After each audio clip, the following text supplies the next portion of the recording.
Your alarm goes off. It's 6 a.m. It's dark. Your bed is warm. Your body is tired. There's a workout planned in 30 minutes. You tell yourself, I'll work out later, after work. Somehow, I'll find the time. It's a small moment, a single decision. You roll over and drift back to sleep. But that word, somehow, is costing you far more than a missed workout. It's costing you your integrity.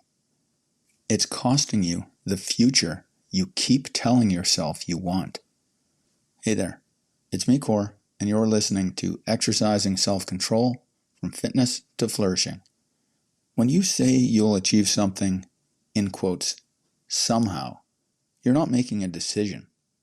You're making an evasion. You're saying, I want the result, but I'm not willing to identify what it takes to get it. You want to be fit, but you leave the achievement to an unidentified somehow.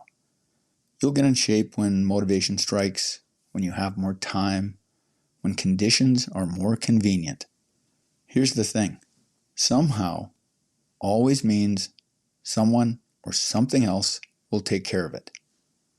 When you rely on somehow, you're expecting an unidentified person or pure chance to provide for your unearned desires. You're expecting your future self to be different. You're expecting circumstances to change. How exactly? I don't know, but somehow. If that's your attitude, you've abdicated all responsibility for the results you say you want. Imagine a man who wants to stand at the top of a 30-story building. He's at the base, looking up and dreaming of the view from all the way up there. But he refuses to look at the stairs or the elevator. He refuses to acknowledge the specific physical means of moving himself all the way up. Instead, he tells himself, somehow I'll get to the top. He waits, he wishes, he hopes, he imagines himself at the top. But he never moves, he never climbs, he never takes a single step toward his goal. Years later, he still hasn't gotten past the ground floor of the building. This is obviously a silly scenario. Yet this is exactly what you're doing when you say you'll get fit somehow, yet do nothing. You're refusing to look at the actual training programs. You're refusing to look at the nutrition plans. You're refusing to acknowledge the specific behaviors and actions required to achieve your goal. Then you wonder why you never get there. Here's how to change that. The moment you stop saying somehow and start asserting I must, you shift from passive to active. You shift from hoping to doing. Instead of I'll get fit somehow, you say I must train 3 to 5 times a week if I want to be fit. Instead of I'll eat better somehow, you say I must prepare my meals in advance if I want to eat better. Notice what happens when you describe the means. You're no longer hiding. You're no longer evading. You're facing reality squarely. You're accepting responsibility for creating the experience you want to have. You're answering the question, do I actually want this enough to do the work? And the real answer is actually doing the work. That choice, that is, the enacted choice, is where the changes begin actualizing. The somehow fallacy doesn't stay in the gym. I want a better career, somehow, but you refuse to identify the skills you need to develop, the hours you need to invest. I want deeper relationships, somehow, but you refuse to identify the vulnerability required, the difficult conversations you need to have.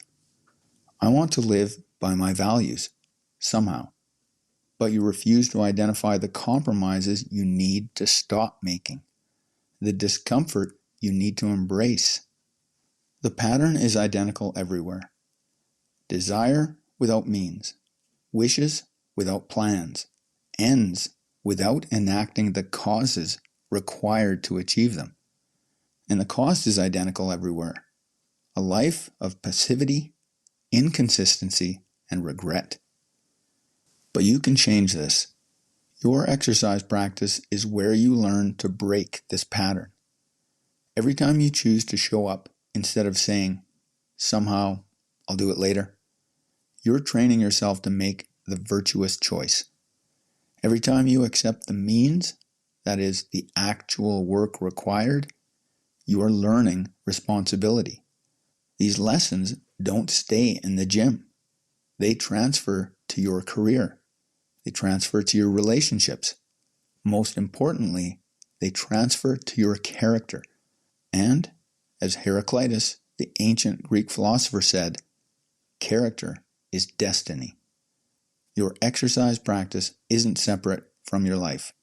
It's a daily laboratory where you learn the principles, skills, and systems required to live your highest values in any context.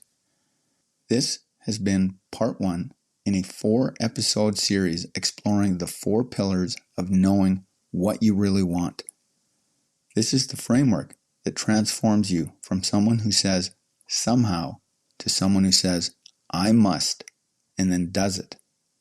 Next, we'll examine context. Why a single workout doesn't tell you anything about your fitness, and why this principle applies to every important decision in your life. Then, range. Why looking only at today is self-destructive, and how to see your entire lifespan in a single moment. And finally, principles. How your exercise practice teaches you to live by principles that apply in every context. But first, you need to make a choice. The next time you face a workout decision, for example, when your alarm goes off and you don't feel like it, ask yourself this: am I going to say somehow, or am I going to say I must? Because until you take full responsibility for changing your life, nothing happens. At least, nothing that's likely to align with your merely wishful thinking. That's it for today. Catch you next time.